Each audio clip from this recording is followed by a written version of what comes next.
Welcome everybody, I'm Kelley Hays-Gilpin, I'll be moderating today. And I'm going to keep it pretty brief here and start by introducing Chef Brett Vibber, Chef Jaren Bates, and podcaster extraordinaire Andi Murphy. So you'll be hearing from them in a moment. And as mentioned, this is the second in our series, and in the first one we focused a lot on counterfeit Native American jewelry, and that kind of appropriation, cultural appropriation, was pretty obvious once we got into the legal framework and so forth. So this time you've got by way of review, if you weren't at that first one, or as a refresher in your program, you have definitions of cultural appropriation, and we're going to move pretty rapidly into food sovereignty, so some pretty weighty concepts there. So just to review on cultural appropriation, we're talking about taking something from a culture other than your own, and that happens all of the time. But when is it appropriation? And we're looking at a power relationship there. So you ask yourself, is this from my culture? And what's the power relationship? Who benefits? Follow the money is another way to look at it. And that's pretty straightforward, I think, when we talk about sports mascots, which I'm sure everyone is aware of the logo of the football team in Washington and the controversy around that. We're fresh out of Halloween season. It's a culture, not a costume. I hope you've all seen that and understand that if I dress up as Vladimir Putin, one of the scariest people that I can think of, I'm not really worried about him or Russian culture being harmed or undermined by that act. So think about where the power is and if there's money involved. But if I go to a music festival and put on counterfeit Plains War bonnet, that's really offensive to a lot of people in our country, Indigenous people, for whom that's a very important symbol with spiritual significance. There's a power differential there with what am I allowed to get away with and who's being oppressed and appropriated in that situation. So this is a little harder when it comes to food, right? So we're looking at a pretty broad, important part of all cultures here. You know, food is one of the most important things in all cultures. And I think a lot of us in this country, teaching college at NAU, I find out that a lot of my students don't know what's Indigenous and what isn't. They think potatoes came from Ireland. And my ancestors had some up and down relationships with potatoes in Ireland, right? They come from South America, I'm telling my students as the scientist, the archaeologist that I am.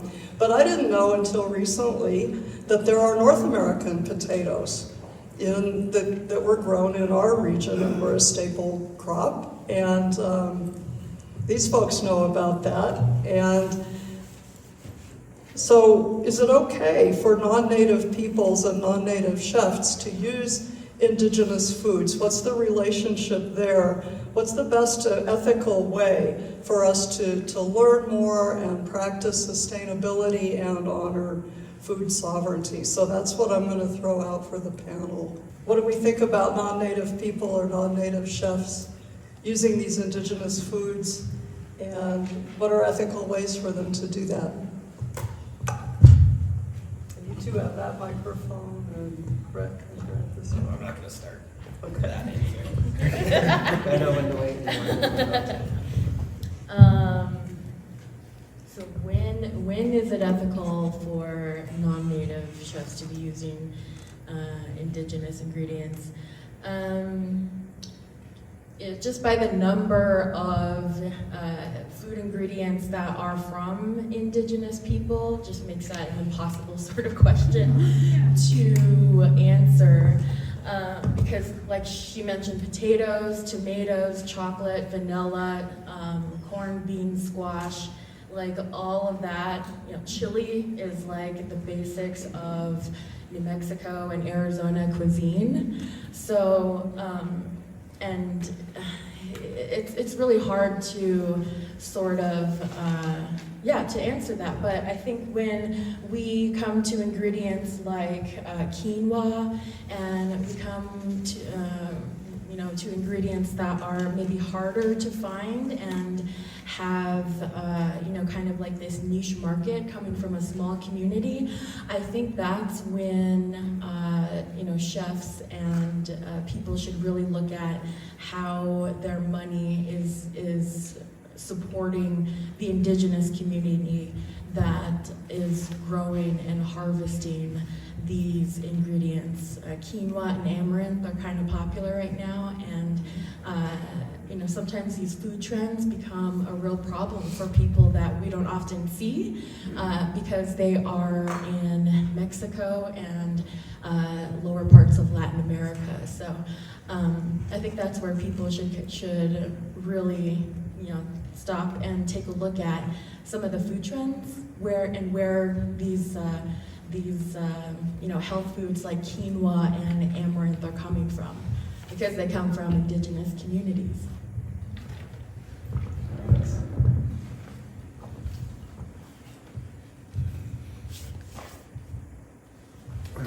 Where to start at?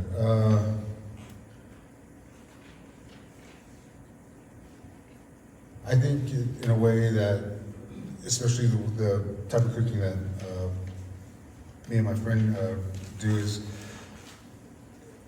if he shows, I believe, when it comes down to more like traditional ingredients, like I like to use a lot of steamed corn in some of the recipes that we do, or Navajo tea or green thread, as well as mine, in a few recipes, and blue corn also makes an appearance. I think some of those, when it comes to those ingredients for food, I think the only ethical way to at least that can showcase and maybe allow some non-native chefs or non-native peoples to utilize them is maybe to go back and learn the tradition where it's come from, how it was farmed, why is it such a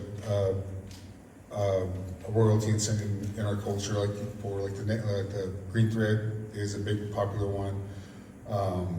I believe that one is becoming a little more popular nowadays, but I think, especially now with it being used in sake that's produced here in Arizona, but I think if you, instead of just hearing about it and hearing about its benefits and just being that type of person, I'll go out and use this because it's how this chef used it and how he used his desserts or soups or stews with it. And then I think if you just maybe take a little bit of time to maybe, instead of going out and instantly wanting to have that effect or to use it, maybe reach out to the chef or chefs that know about that ingredient and do a little bit of research on it and see why we only harvest it every a couple months out of the year, or maybe once every couple of years, because as Andi was saying, certain ingredients are getting a lot more popular right now. Like sumac is a big one that everybody is jumping on board. Then also like tempeh beans, but tempeh beans, corn, like a lot of heritage corn is coming up to the forefront now, which has to go back to, well, these are only produced in small amounts for this reason, to be sold to other tribes or to give it to elders around the area that they're growing at. And in our case, especially with me, is a lot of the corn that we use at the restaurant is grown by my family, so that's why we were able to get quite an abundance of it. But we also took the time to tell about where it was coming from, who was being farmed by, and also like the traditions, like especially the steamed corn that I use, is when everybody hears the story of how we produce the steamed corn from seed to fruit to then the process of it going from the ears of corn into the ground and that whole process, and then coming out where we got to dry it.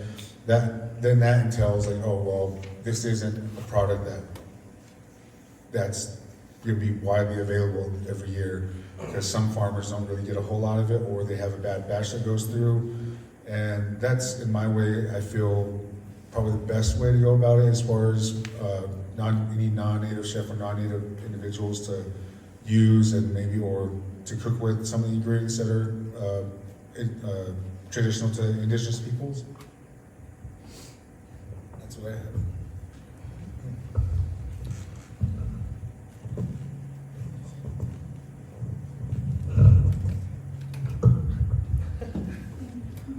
All right, we can all share.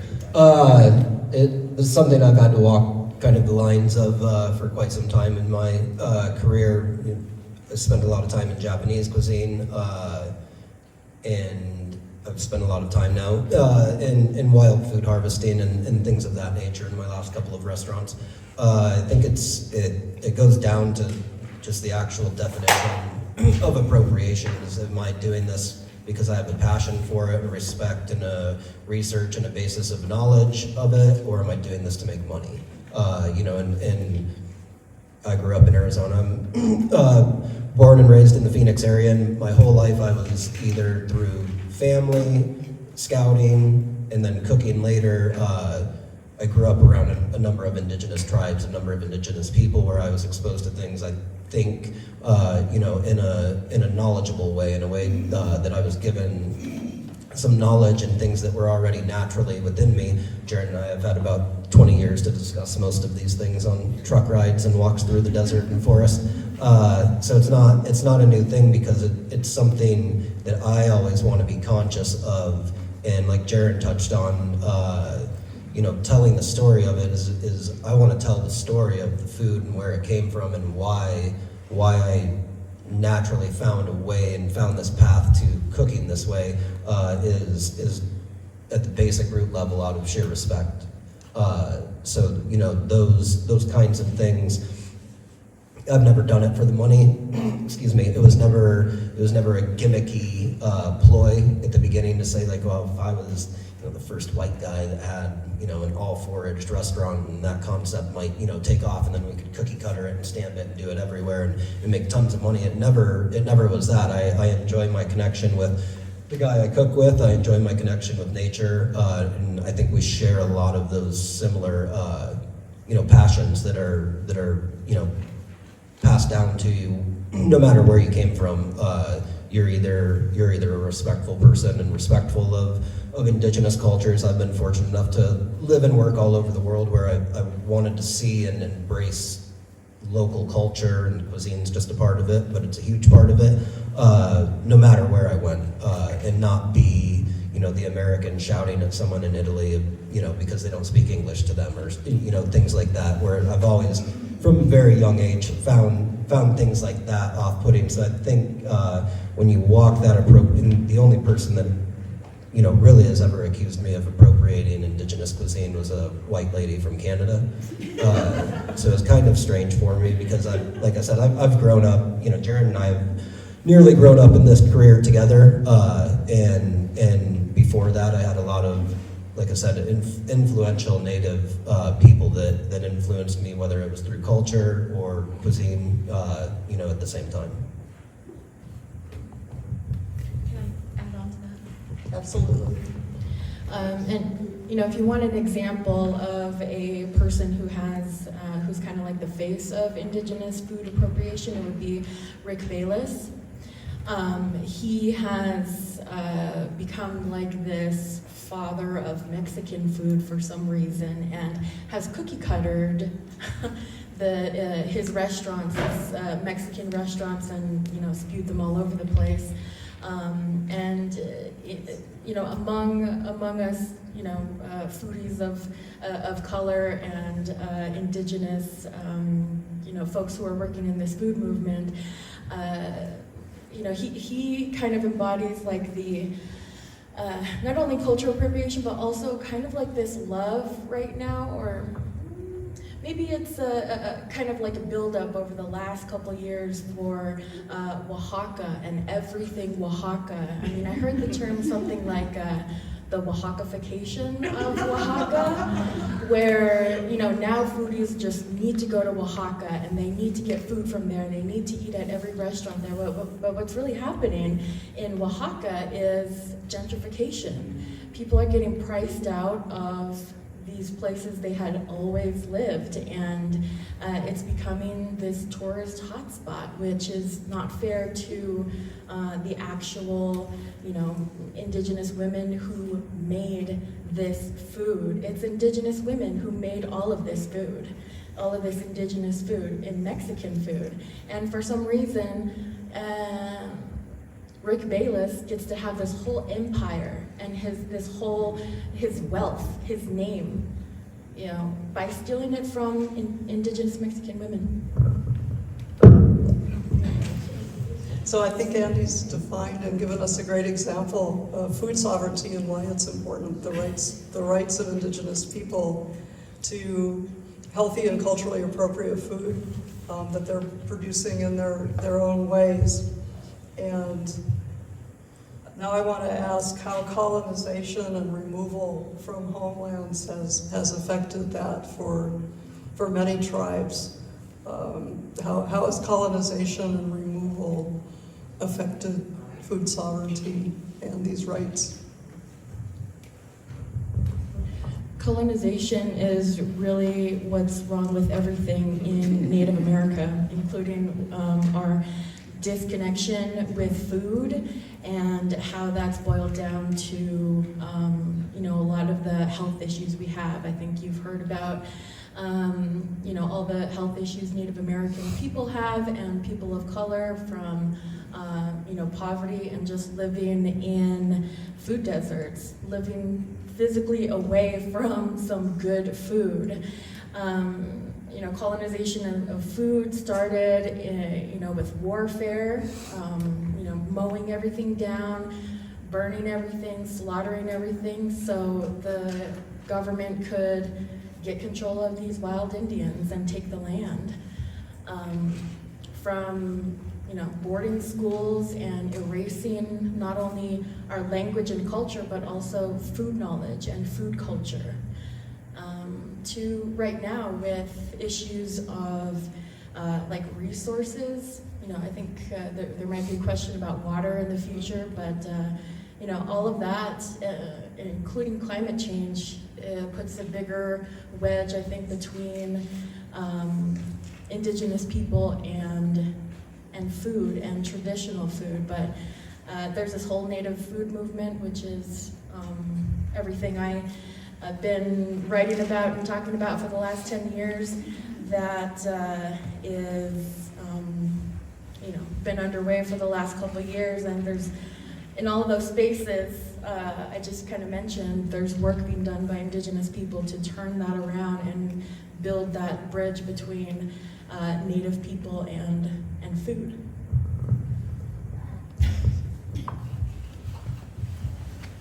To agree with, and add on what Andi's saying, everything about colonization is horrible for Native Americans and Indigenous peoples altogether. I think for when growing up for me and knowing it and going seeing what my grandparents went through, because I come from more of a farming and ranching background, and I knew how hard it was just growing up and having to go out and help them out in the fields, how just a simple garden that we did every year, we'd have to work extra harder to get nutrients and minerals into the soil, so that because where we were at didn't have a whole lot of, we were just out, they pushed us out in the middle of nowhere. So, and in that effort, we've always had to do a lot more extra effort in order for our crops to grow, and also in finding out different methods as far as whether it was our ancestors coming up with their own, or going back into what they were taught from their parents or grandparents. And I feel that now that's being passed down through generations. Like my younger brother is a farmer, and he's taken over the family business that my dad and his dad had taken over, as far as ranching and also farming and gardening around the area that we grew up in, and also learning how to take care of the land, which is where, when I got into this, is probably maybe 6 years into it, I had come to the realization that I didn't want to work with high-end ingredients anymore. I wanted to be more support locally, and then learning more about my culture, because I'll be completely honest with you right now, with you guys here, I didn't grow up very traditional in my household. And so a lot of the food knowledge that I'm now learning, I've learned through meeting with new friends or coming up through asking my grandparents or cousins about certain things. And now I look back and I was like, oh, well, that's why my grandfather, my Che, wanted us to do the water this way, and why he taught us a certain way of doing it, because that's how his parents, that's how his and our ancestors did it before colonization. And then going into it now, looking at how my brother does the farming and adding his modern techniques with it, and also old traditional techniques that we use growing up, that has influenced us to now, same thing with the food movement, is learning how to make everything as far as like what we're growing, not just for ourselves, but maybe to help out those that are around us. Elders is a huge thing for us in our culture, so we always try to make sure we take care of those before ourselves at least, and a lot of that comes from crops and getting what we're getting to get through, and since going back to nursing the ground and learning how to take care of the land, that's what at least I've come to relearn now as far as being a chef, and learning through these traditional cookings and ingredients is, it's always going to come back to learning how to take care of not just yourself but the earth, because even if it's just one little minute thing a day, that'll help down the road, but hopefully, or it'll also give you an impact and a view of like, well, this is how the indigenous peoples have done it for years, and the fact that it's just now getting brought to light is a little disheartening, but also there's a reason why maybe we didn't share some of those skills out to the outside public, as opposed to just our own culture. And I feel that's probably one of the things that is a little, I don't want to say typecast, or what's the word? I feel that's one of the views that has come in this colonization, is being able to find better sustainable ways of farming, and also being able to not so much to where it's going to damage the land, but also help out the land as well. Because I believe now that with what we're doing, as far as with some of the ingredients that are coming to highlight that have been found, like I think one is a really good ingredient that everybody is known for or knows about is the taproot, and how that came back into fruition, and how that has come back into our lifestyles. And even though it's not from Navajos, it's from another Native American tribe that has held on to their culture, and also their livelihood of what they grew up growing and what they ate from their ancestors. And so I feel like with that all gets passed down, and that's, I want to get helping all the indigenous people out, but also showcasing that we can, as long as we take the right steps into showcasing it and the techniques, and whether it's cooking, farming, or just teaching and educating in general, I think it helps as far as like getting past and towards the decolonization for us.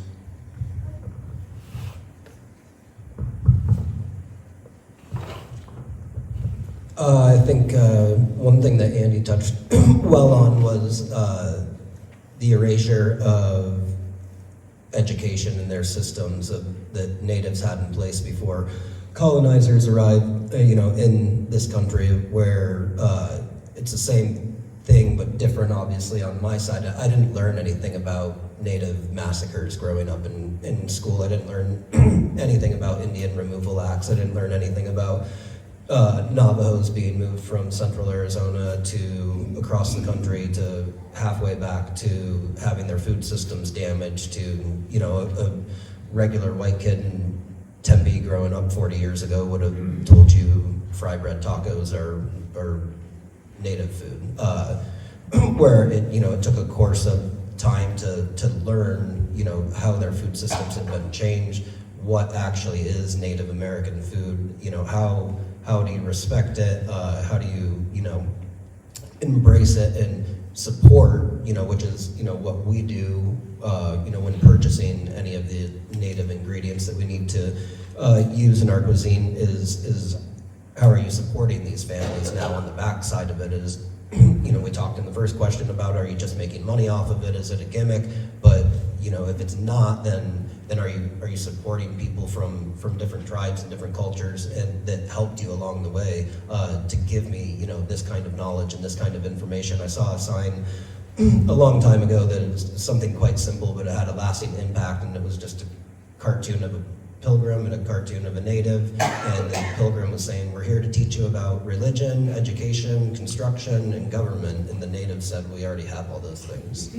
So that's the difference between me. Like I said, I've lived in a lot of different places in the world, and people move around, but there's a difference between immigration and colonization, where if you're coming, like Andi touched on, to slash and burn everything to start it over and force people into having to think like you or having to live like you, then you're in a different boat of society than I am. If you're able to embrace and have passion and respect for other people's Indigenous livelihoods, then I think we're all in a better place. I think we're learning a lot right now, as we've only been here as Europeans for a few hundred years maximum. We're learning a lot of things that we've made mistakes on, how we fight forest fires, how we, appropriate water, what we do with water, damming rivers, making lakes, and all of those things where, you see that societies and people shift around based on all of these things. But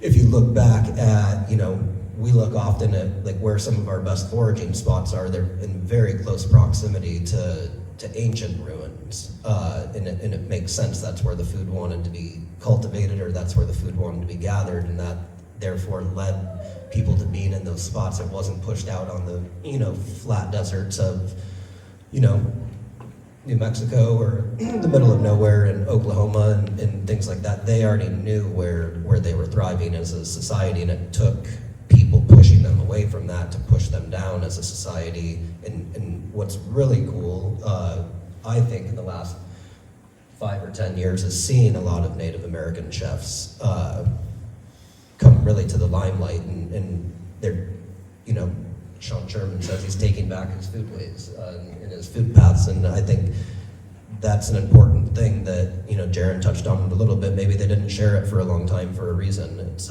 something sacred, it's something to be protected, and it's not for everyone. So that's, for me, my outsiders looking in. Thanks, everybody. I think that goes a long way towards differentiating appreciation and a desire to be part of the solution rather than continuing to be part of the problem, and appreciating rather than appropriating. You mentioned wild foraging, and this is something that comes and goes in popular culture in a way, like you were talking about.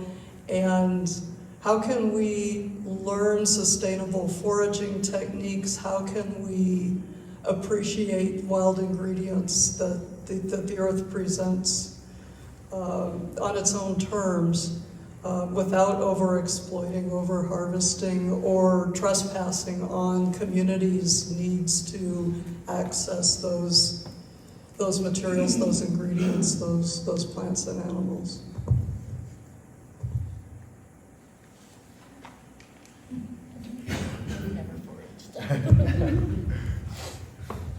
I think when it comes to foraging, and the best, probably ethical way to go about it is, well, for one, is don't just go out there and start picking wild foods and think that that everything's edible, because it's not. Even though that is how safety first. Yeah. Finding someone that knows the area very well, whether it's a forest guide or in this case, if you know chefs that are out there like me and Brett, we love taking people out on nature hikes and taking a little bit of not just the history of the food that we're looking for, but also the history of the land. Those are two very good ways, and also maybe doing a little bit of research, whether it's on the internet but, or maybe going a little bit more old school, buying a few books on foraging in the Southwest. I know I have a few that are both on, whether through edible foods that are just based on like use in certain basic recipes, and others and more that go in depth as far as like their medicinal use, and then go in there and then maybe find like a forest guide, and then they'll take you on where the best spots, or not the best spots, but the best, most areas that aren't going to be necessarily inhabited by a bunch of individuals. So that's kind of how we go about things, is we don't stay close to town. We go out to where it's remote as possible, and to go find whether it's mushrooms or wild greens or acorns. We try to get out as far as the public as we possibly can. And then in that sense, we basically, we don't ravage and take everything from one area. We just pick as much as we can from that area, and then we leave the rest for wildlife, whether it's animals as well as the food, as well as nature in itself. And maybe some random hiker that knows a lot about foraging comes through there, that knows the area very well, knows what to pick. Because then when you're taking everything from that certain area, you're not guaranteed that it's going to come back the following season, because you took everything from it.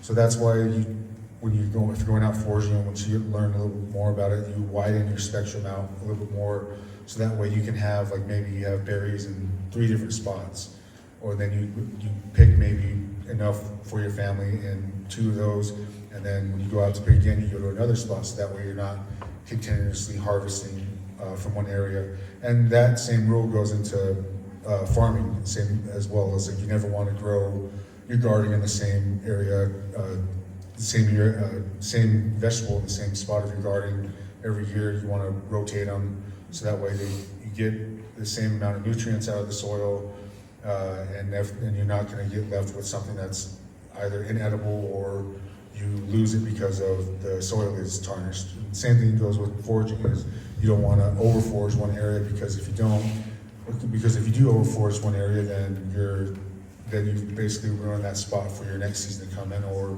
for another group to come through. I mean, we've been foraging together for a better part of 2 decades, so a lot of the same inputs. Like we tell people to follow the rules of 3s when they're foraging. Take a third for yourself, leave a third for nature, and leave a third for propagation, so that you're not just going in and clean cutting every single spot. Jaren and I design a lot of our menus either in the moment, where it's a chef's tasting menu that we don't have printed because we're not committed to it, and we're not committed to it for a reason.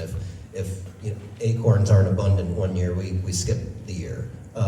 If blackberries aren't looking abundant, kind of into what would be the peak of the season, we skip a year, so that you're not forced, kind of in an old school chef's mentality of like, this is my menu, I have to have it. Therefore, we're ordering asparagus from Peru in January when it's out of season, and sweet corn that is it's a whole mess of how we order and how we purchase our food, even at the grocery store. If we want a sirloin steak, we go to the grocery store, we buy a sirloin steak. If we want baked potatoes with it, we buy baked potatoes. We don't know where they come from, we don't know how old they are, we don't know anything about it, but that's what we wanted, and we're used to eating that way.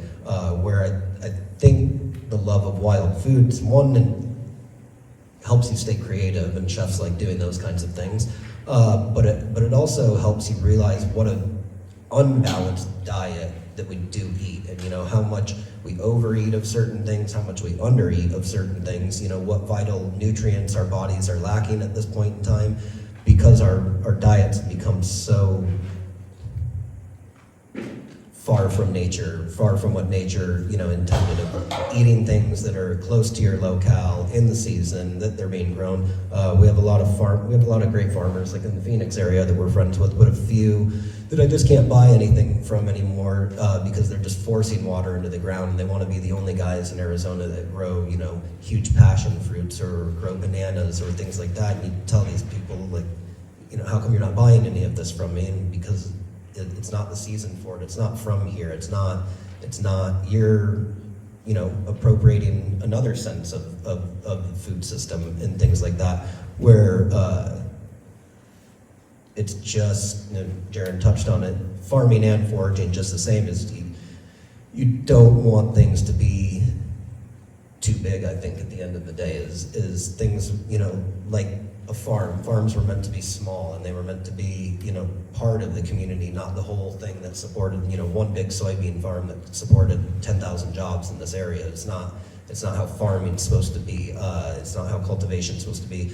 Foraging shouldn't be that way either, where, you know, we're going in and taking, like, we took every single blackberry out of here. We took, you know, it's hard sometimes because you want to take all the mushrooms that you found that day, but I'll tell you that much. But it's rewarding at the end of the day that you didn't, and you know, you come back to a spot that's not a trendy spot on a Facebook page that you've actually scouted out and you know, mapped out and plotted for years and years and years, and, you know, people are having a lower season, you know, for whatever it may be, lobster mushrooms this year, for example.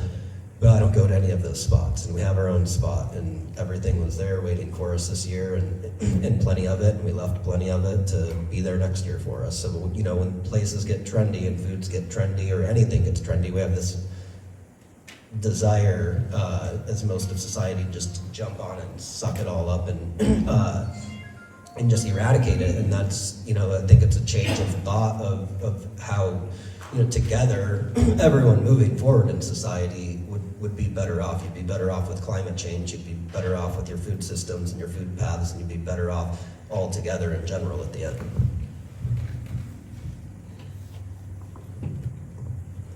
Thanks. Let's come back to climate change for just a minute, and water resources, water rights, clean water as part of food sovereignty. Some of our Hopi colleagues have talked a lot recently about they're worried about their own strains of maize. The corn that they grow is very adapted for dry farming, for very low water conditions and certain weather conditions, growing season, and so forth. And the Rio Grande Pueblos grow corn that's adapted for irrigation farming. And when you crossbreed those, you're undermining the dry farmed land races of corn just at the time when they're getting less water due to climate change. Can you think of other examples and what we can all do to be mindful of threats to these indigenous crops? Yeah, the Hopi corn is a really good example of how a traditional crop, a variety of corn, is being affected. But you know, I guess the seed saving part of everything is pretty important too. And it's something that always kind of baffles me when I think about the work that some traditional native seed savers do. They somehow keep track of like thousands of little seeds in either their house or their backyard or something like that, and then they have like a collective of other seed savers that they work with and sometimes trade with. And I think it's important to support the work that they do and support the work and just learn about some of these land races, these traditional varieties of food, of agriculture. I think folks think that corn is just kind of one or two different varieties, but there are literally like hundreds of different varieties. And you know, some tribes, they grow corn just for some certain ceremony. They grow corn just for, you know, this kind of tortilla or bread, and another corn is for drying and making soup later. So it's not all the same. And I think right now in our society, we're starting to become a lot more interested in food, and really starting to think about some of the issues that are attached to our food. And you know, just this panel here and this whole series is you know, a testament to that. But also, just be mindful of how our communities, especially like here in Arizona, are situated along the river, and how much it takes from the river and takes away from tribal communities. I don't think there's a need for like green fields of grass here in Arizona or in front of everybody's yard. Or like water parks and stuff like that here in Arizona, at least along the Colorado River. We need to have serious conversations about how we use water, especially in the Southwest. And I know it's hard because that's kind of going up against a whole bunch of big money. I think for climate change and how it's affected,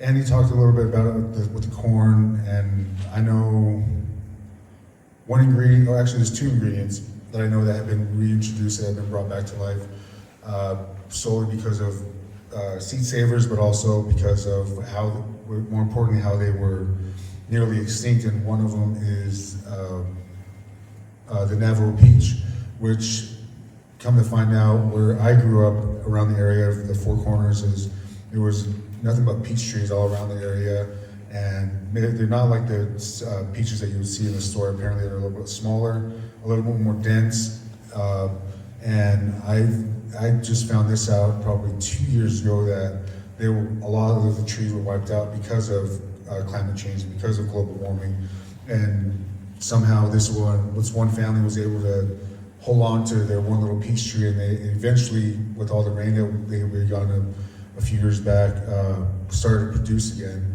And this led her to save the seeds that came out of it, and has now started to reproduce that same varietal of peaches that we've had throughout hundreds of thousands of years ago. And another one that I had the opportunity to get my hands on earlier, a few months ago, is she brought up earlier about the potatoes. Everybody thinks they're from Ireland, where actually there's, from the Navajo peach, there's also the Bears Ears potatoes that have just now started coming back up as far as being able to use again, and found with a little bit of local farms around the area. My friend Tyrone actually gave me one that I gave as a gift to my younger brother, because I had read about them and had done a bit of research on them before. I was like, oh, well, this is a pretty cool ingredient that I've never really thought I've ever would have imagined that was grown here on the res. But again, when you go back to seeing how, the only reason why they weren't, it wasn't ever profound here is because of the global warming and climate change, and also us being forced out into a desert where these certain ingredients had to learn to thrive, or were thriving before, but since damming up rivers and global warming has all affected all that, as well as learning how to, also relearning how to, learning new farm techniques or old farm techniques as far as dry watering conditions. So I feel like those two has been something that has been taken away, but has come to light again through seed saving, and also through learning how to growing sustainably. As far as you don't want to water every day. You don't want to have your sprinkler systems running on 24 hours, 7 days a week. Whereas it's like you learn all these techniques, and it's helping all these old heritage varietals coming back to light, and so much so that a lot of celebrity chefs are using some of, not necessarily the peaches or the potatoes, but temporary beans and corn that is going out there. But again, it all comes back to how it was farmed, and how it was grown, and where it came from. And I believe that with the climate change that's happened, it's been both bad and good for us right now, because we have been getting a lot of moisture lately the past couple of years, which has led us to go be out in the forest looking for a bit more varietals, species that have been dormant for quite a while. And so I think that's probably one of the things that I feel, as far as climate change, is both had its negative impact on, and it's also a little bit, somewhat of a good beneficial impact as well. All right, do we have a question? We do. Yeah, well, I have a question about cultural appropriation, because I understand how invasive that is, and there's another word where you exploit cultural properties for profit. But in the name of food is something that cultures have shared cross-culturally for centuries. You know, for instance, the Navajo churro lamb came over with the Columbian Exchange. So did cattle, pigs, chickens, and stone fruits, by the way. So that becomes part of the culture once the culture learns how to steward it, and it helps with their survival, and it becomes, you know, sacred to them. But I don't think you can call cultural appropriation bad when it's a matter of survival or enhancement of a culture's existence in a particular landscape, because food has always been something that travels with people. And potatoes, in some ways, has been part of that. But anyway, so the whole Columbian Exchange, you know, if you go into wheat and rice and corn, there's a whole body of history and culture that goes along with those things. I mean, where would the Italians be without tomatoes? So that's one thing. The other thing I think is that food sovereignty depends more on access to land and water than anything else. You know, I mean, because if you don't have that, it doesn't matter what policies or what goals you have in mind for your community. And that's a statement. But anyway, address the cultural appropriation. Well, thanks for the statement. Does anyone want to respond to that, or shall we take, is yours a question? Mine is very much related to hers. Okay. So we might as well feed Okay. that and Go for it. bundle I was and I was realizing right from the beginning, we are not chefs. I don't know him, but we are home chefs.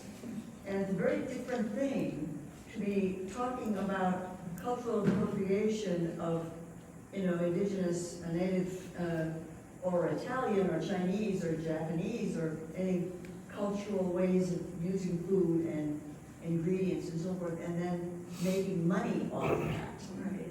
That's very different from those of us who want to know, okay, I really like that, you know, that blue corn cookie. That was delicious. I'd love to know how to make that. Or those of us who, like, I work out and volunteer at Colton Garden. There's a whole back section there, we call it the back 40, where there's Hopi corn, and and the guys come in, the elders come in and they plant it. Hopi corn and squash and pumpkins and all kinds of beans. And we've got a lot of different kinds of beans growing out there. Now, I want to use what we've planted out there and what I've been told I can use and cook it. I don't believe that's cultural appropriation.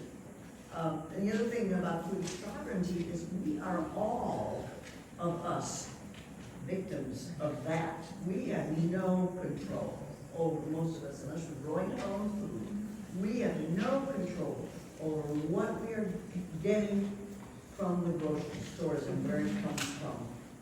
We have to make some choices, but by and large, we are the victims of corporations that are just controlling food sovereignty. The idea of buying stuff from Peru and Brazil and yada, yada, yada, thousands and thousands of miles away, makes me ill. So, I don't know that that's a question, but I heard it's a statement. It's like, Thanks for that statement too. This food sovereignty thing. Yeah, and what is cultural appropriation if it's not about profit? Yeah. I mean, why is it bad unless it's about exploitation? Yeah, but if it's not about that, then why can't we use, like, a Northern Italian recipe for pasta?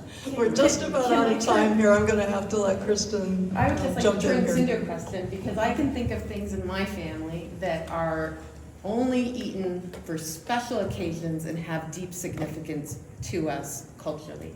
And I'm wondering whether there's some of those things, because those are things that I can think of that if somebody made kishel, which is a Polish dish that we only have on Christmas, as the end of the meal, if I were to have that any other time, it would feel really weird to me and very wrong if somebody else were to make it. So I'm wondering, what are those things that maybe then we can know, or how do we know which of those things that aren't just an ingredient or food that are okay, but are maybe more of a special dish that shouldn't just be served without that knowledge? I think that goes right into the actual definition of appropriation. Is, are you doing the research to understand what you're doing, or something just tasted good for you and therefore you're blinders on from that point on, and I'm going to eat it? Well, maybe it's sacred to Jaren and his family, that corn that I tasted, and maybe it was just a gift in that point in time. So it's just a matter of not exploiting. Of course, anytime you turn a profit on it is not necessarily exploiting either. Our businesses have to stay afloat and whatnot, but it goes to the actual definition of it, and have you done the research? Have you learned from someone that has a hand? We always tell everyone learning mushroom foraging, you need to have someone's hand holding your hand that knows everything about it. And that's how I've liked to learn, and that's how I personally like to learn about native cuisine, from someone by their hand, from their mouth, with my eyes, and that goes a long ways. So I don't think that any time you're making money off of it is appropriation, but I think anytime you're exploiting it, you're making money in the wrong way off of it. At least that's my viewpoint on it in general, and we definitely do have the ability to know where our food comes from. You don't have to go to the supermarket. You don't have to go to that supermarket. We have a better ability now more than ever, I think, especially from the last few generations, that we're turning our views backwards in time. And someone that was in the room, I don't know if he still is, taught me a lot about that a long time ago, is to look forward. We have to look to our past for our food. And for me, that's it in a nutshell. So it did change how I shop at the supermarket. It did change how I source food.